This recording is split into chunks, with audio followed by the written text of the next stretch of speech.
Hello everyone, आपका हमारे YouTube channel पर बहुत बहुत स्वागत है।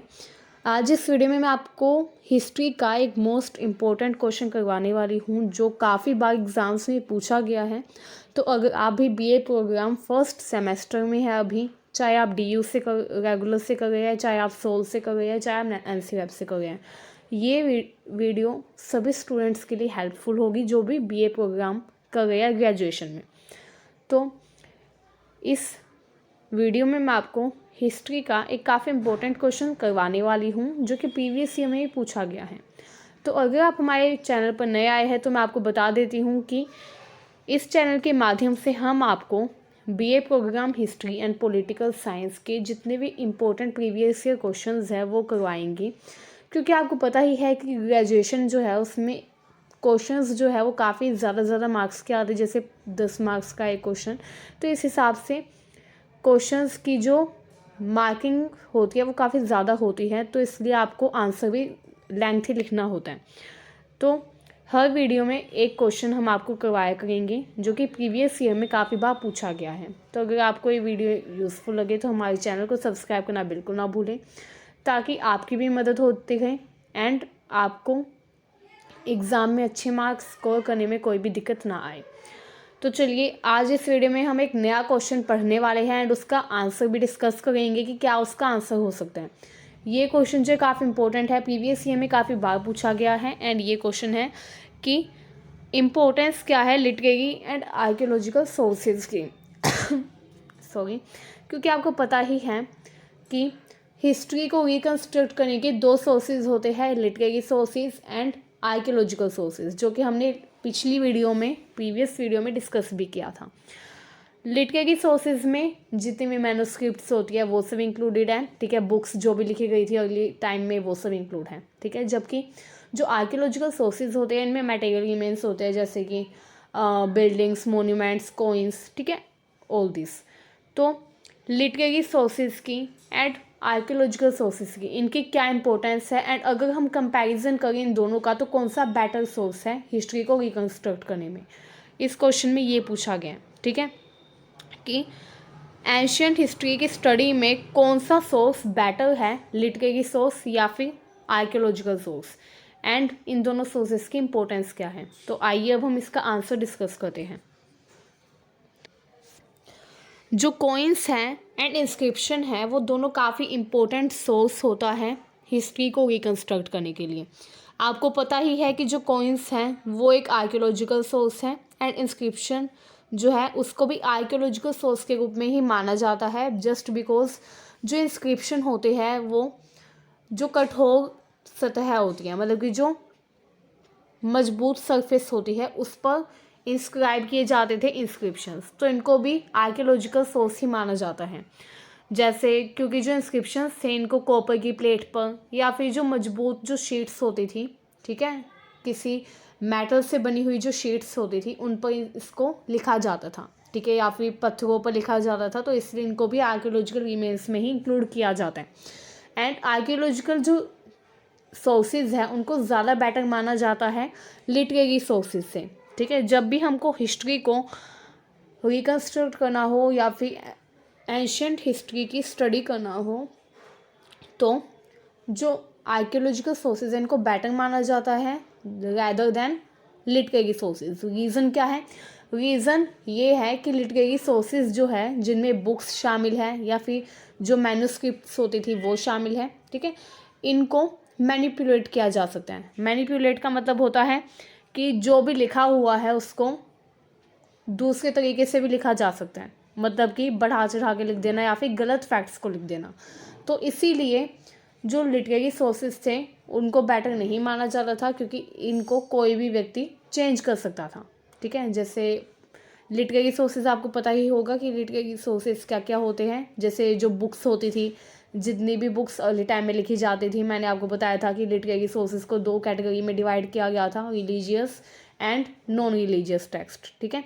अगर आपने वो नहीं देखी है तो मैं वीडियो का लिंक डिस्क्रिप्शन में डाल दूँगी, आप वहाँ से देख लीजिएगा। उसमें मैंने सारा डिस्क्राइब किया है लिटरेरी सोर्सेज क्या है, आर्कियोलॉजिकल सोर्सेज क्या क्या होते हैं एंड एवरीथिंग, ठीक है। तो चलिए हम टॉपिक पर आते हैं, we just come to the topic. इसमें क्या होता है, जो लिटरेरी सोर्सेज होते हैं इनको मैनिपुलेट किया जा सकता है, ठीक है, बट आर्कियोलॉजिकल सोर्सेज को चेंज नहीं किया जा सकता, ठीक है। जो कॉइन्स हैं या फिर जो इंस्क्रिप्शन है उनमें जो भी लिखा हुआ है वो फिक्स हो जाता है, ठीक है, उसको दोबारा से चेंज नहीं किया जा सकता, क्योंकि आपको पता ही है इंस्क्रिप्शन ठोस सरफेस पर लिखे जाते थे, ठीक है, कठोर सतह पर, जैसे पत्थर पर लिखा जाता था, या फिर ये जो मंदिर बनाए जाते थे तो उनकी दीवारों पर लिखा जाता था, ठीक है। तो ये सब इंस्क्रिप्शन के रूप में इनको इंक्लूड किया जाता था, बट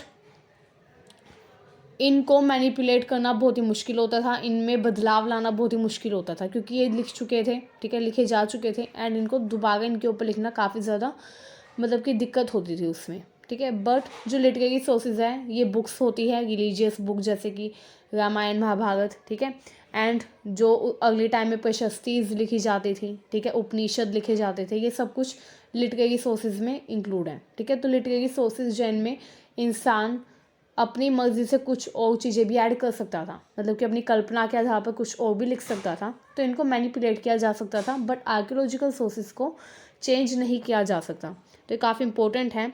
तो ये काफ़ी इंपॉर्टेंट लाइन है जो इसमें लिखी हुई है, as compare to literary sources there are very little chance of manipulating the archaeological sources like coins and inscription. इसके अलावा इसी रीज़न से जो आर्कियोलॉजिकल सोर्सेज हैं इनके ऑथेंटिसिटी जो है, ठीक है, यानी कि जो विश्वसनीयता होती है आर्कियोलॉजिकल सोर्सेज की वो ज़्यादा होती है, मतलब कि आर्कियोलॉजिकल सोर्सेज पर हम अच्छे से बिलीव कर सकते हैं रैदर दैन लिटरेरी सोर्सेज, ठीक है। तो इसलिए इनको बेटर माना जाता है। इसके अलावा इंस्क्रिप्शन काफ़ी इंपॉर्टेंट सोर्स है आर्कियोलॉजिकल सोर्स के तौर पर, काफ़ी इंपॉर्टेंट एग्जांपल है इंस्क्रिप्शन, ठीक है। इंस्क्रिप्शन जो है ये अर्ली टाइम में लिखवाए जाते थे राजाओं के द्वारा, ठीक है। इसके अलावा काफ़ी जो ऊंचे पद पर जो लोग होते थे वो इंस्क्रिप्शंस को लिखवाते थे, ठीक है, ताकि आगे आने वाली जो पीढ़ी है वो भी उनको पढ़कर जान सके, ठीक है। जैसे जो किंग होते थे वो अपने किंगडम के बारे में एंड खुद के बारे में लिखवाते थे इंस्क्रिप्शंस, ताकि आगे आने वाले जो उनके वंशज हैं वो उसको पढ़ सकें, ठीक है, एंड उनको पता चल सके कि उनके जो पूर्वज हैं उन्होंने क्या क्या काम किए। तो इंस्क्रिप्शंस जो है वो किस पर इंग्रेव करवाए जाते थे, स्टोन पर एंड मेटल शीट पर, ठीक है। Due to the engraving on the stone और metal sheet there are almost no chance of manipulation with it. जो स्टोन या मेटल शीट होती है इन पर एक बार लिख दिया जाए तो उसको बदला नहीं जा सकता, इसीलिए इनमें मैनिपुलेशन करना काफ़ी ज़्यादा मुश्किल होता था, एंड इसलिए इनकी ऑथेंटिसिटी ज़्यादा होती थी, ठीक है। तो इसलिए आर्कियोलॉजिकल सोर्सेज को इंस्क्रिप्शन को ज़्यादा बेटर माना जाता है, ठीक है। इसके अलावा इसमें बस एक प्रॉब्लम होती है, वो होती है कि कब ये इंस्क्रिप्शन लिखे गए, बट उसको भी आज के टाइम में सोल्व कर लिया गया है। क्या किया जाता है, जो भी इंस्क्रिप्शंस मिलते हैं उनमें टाइम पीरियड पता लगाने के लिए कि ये किस टाइम पर लिखे गए थे, एक टेक्निक का यूज़ किया जाता है। वो क्या करते हैं, वो ये पता लगाते हैं कि उस पर जो कैलीग्राफी है, मतलब कि जो उसमें लिखने का तरीका है वो कितना पुराना हो सकता है, ठीक है। उन पर जो इंस्क्राइब कैलीग्राफी है, मतलब कि जैसी लैंग्वेज लिखी हुई है उसको पढ़कर जो आर्कियोलॉजिस्ट है वो पता लगाते हैं कि ये इंस्क्रिप्शन कौन से शताब्दी में, ठीक है, कौन से सेंचुरी में लिखे गए होंगे, ठीक है। तो इस तरीके से वो डिकेड का पता लगाते हैं। The most ancient inscription available to us belong to the period of king Ashoka of Maurya period, ठीक है। सबसे जो एंशियंट इंस्क्रिप्शन है जो कि हमको मिला है वो है अशोका जो रूलर थे उनके टाइम का, जो कि मौर्य पीरियड में रूल करते थे, ठीक है। ये जो अशोक के टाइम पर इंस्क्रिप्शन लिखे गए थे ये मौर्य पीरियड के बारे में बताते हैं कि उस टाइम पर किस तरीके से वो अपना एडमिनिस्ट्रेशन चलाते थे, क्या क्या उनका जो कार्यकाल था उसमें उन्होंने क्या क्या उपलब्धियां हासिल की, क्या क्या उन्होंने युद्ध किए, कौन कौन से युद्ध में उन्हें विजय प्राप्त हुई, ठीक है। तो इंस्क्रिप्शन में वो ये सब कुछ वो इंस्क्राइब करवाते थे, लिखवाते थे, ठीक है। अशोका की जो इंस्क्रिप्शन है जो कि सबसे ओल्डेस्ट माने जाते हैं वो ब्राह्मी स्क्रिप्ट में लिखे गए थे, ठीक है, इंपॉर्टेंट है। तो अशोकास इंस्क्रिप्शन वो रिटन इन ब्राह्मी स्क्रिप्ट, ठीक है। इसके अलावा उस टाइम पर जो इंस्क्रिप्शन हमें मिले हैं वो खगोष्ठी एंड अरामाइक स्क्रिप्ट में भी लिखे गए थे, ठीक है। तो अलग अलग स्क्रिप्ट में लिखे हुए मिले हैं। इसके अलावा जो इंस्क्रिप्शन हैं जो कि उस टाइम पर हमको मिलते हैं, उस टाइम के जो इंस्क्रिप्शन हमें मिलते हैं उनको दो कैटेगरी में डिवाइड किया गया है, official inscription and individual inscription, ठीक है। Official inscription and individual inscription. Official inscription जो है ये या तो यूलोजीज होती थी, मतलब कि प्रशस्तियाँ जो किसी भी राजा की तारीफ में लिखवाई जाती थी, ठीक है। जैसे उस टाइम पर मैंने आपको बताया ही है, उस टाइम पर जो राजा महाराजा होते थे वो क्या करते थे, वो कोर्ट पोएट को हायर करते थे, मतलब कि अपने दरबार में एक पोएट रखते थे, ठीक है, जिनको लैंड चार्टर्स भी कहा जाता था। उनसे वो क्या करते थे, उनको वो बोलते थे कि आप हमारे बारे में अच्छी अच्छी बातें लिखिए, ठीक है, हमारी उपलब्धियों को बढ़ा चढ़ा कर लिखिए, ताकि हमारी जो डिसेंडेंट्स हैं वो ये पढ़कर उनको रूल करने का तरीका पता चले। इसके अलावा उनकी नज़र में हमारी रिस्पेक्ट बढ़ जाए।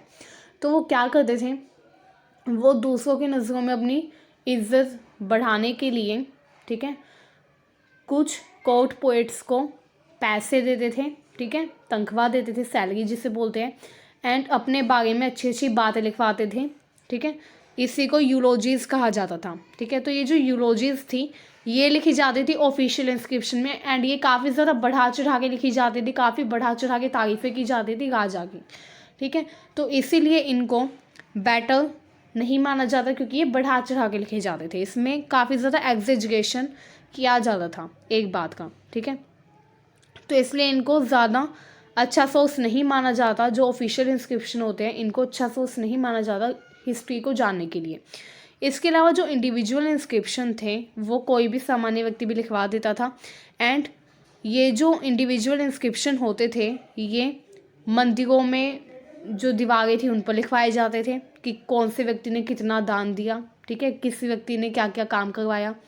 ये जो इंडिविजुअल इंस्क्रिप्शन होते थे ये स्टोन पर या पिलर्स पर लिखे जाते थे, जो कि हमको आइडिया देते थे एम्पायर के एक्सटेंट का, कि एम्पायर कितना ज़्यादा फैला हुआ है।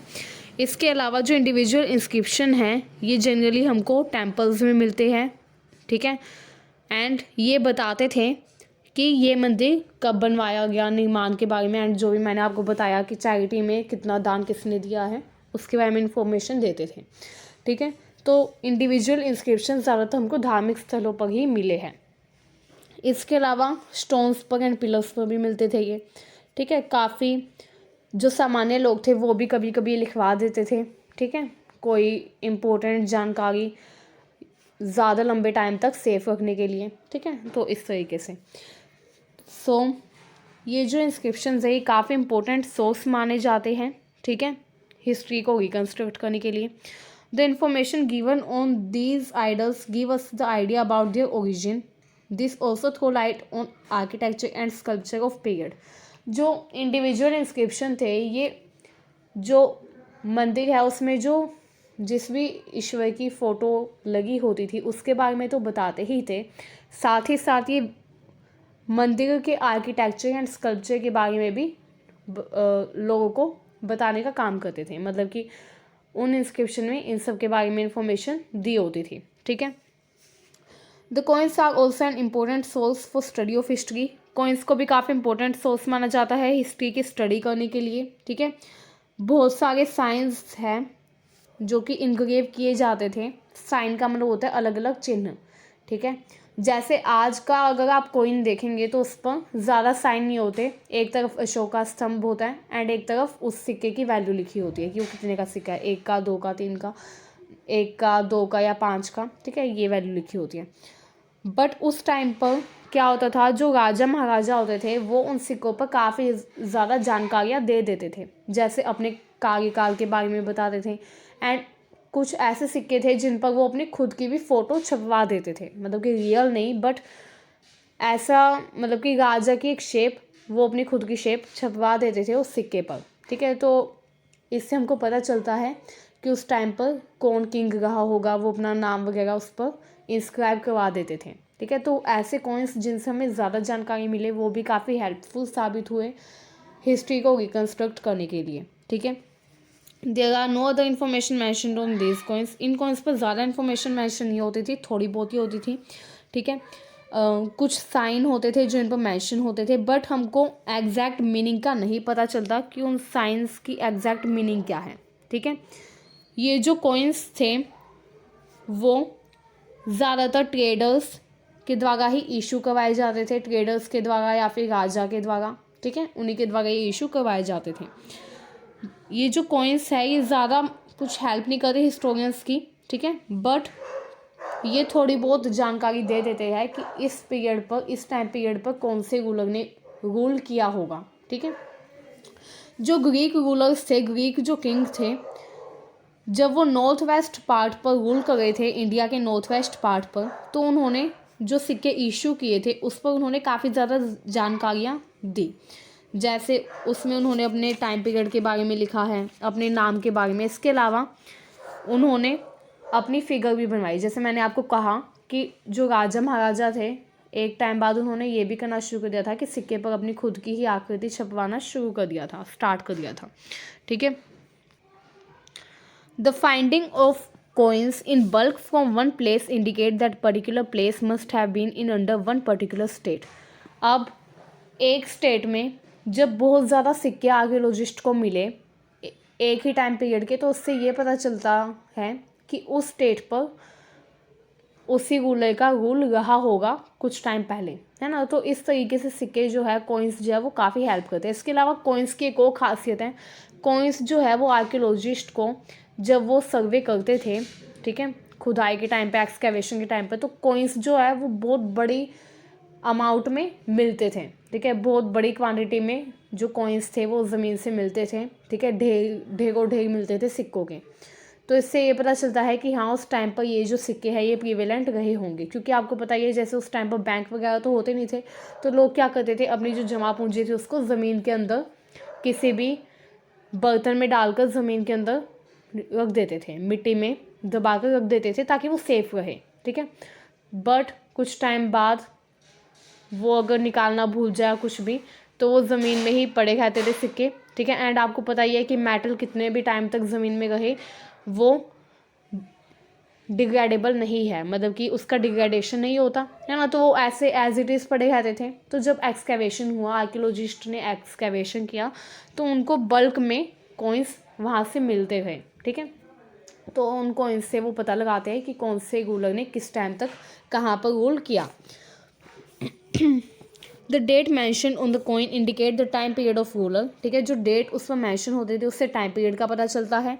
इसके अलावा जो उस पर रिलीजियस फिगर्स छापी जाती थी उससे ये पता चलता था कि उस टाइम पर रिलीजियस कंडीशन कैसी थी। जैसे कुछ सिक्कों पर देवी देवताओं की तस्वीरें भी छापी जाती थी, तो इससे पता चलता था कि ये जो कॉइन्स हैं ये कौन से रूलर ने, मतलब कि कौन से, जिस भी रूलर ने ये कॉइन्स छपवाए हैं, ठीक है, इशू करवाए हैं, वो कौन से देवी देवता की पूजा करते होंगे, है ना। तो इससे रिलीजियस कंडीशन का भी पता चलता है, ठीक है, क्योंकि बहुत सारे ऐसे रूलर्स थे जो सिक्कों पर अपने रिलीजियस जो साइन है वो भी इंस्क्राइब करवाते थे। The content of gold give us the idea about the economic condition. इसके अलावा जो गोल्ड कॉइन्स थे, कुछ रूलर्स थे जो गोल्ड कॉइन्स इंस्क्राइब करवाते थे, गोल्ड कॉइन्स मिट करवाते थे। जैसे जो कुषाण रूलर्स थे उन्होंने गोल्ड कॉइन्स ही इशू किए थे। तो इससे हमको क्या पता चलता है, इससे हमको पता चलता है कि उस टाइम पर उनकी इकोनॉमिक कंडीशन कैसी थी, ठीक है। तो ये काफ़ी इंपॉर्टेंट क्वेश्चन था, ये इस क्वेश्चन का कंप्लीट आंसर ये था, ठीक है। तो आप इसको अच्छे से प्रिपेयर कर लीजिएगा, ठीक है। मुझे उम्मीद है आपको ये वीडियो अच्छी लगी। अगर आपको ये वीडियो अच्छी लगी हो तो ज़्यादा से ज़्यादा लाइक एंड शेयर ज़रूर करें।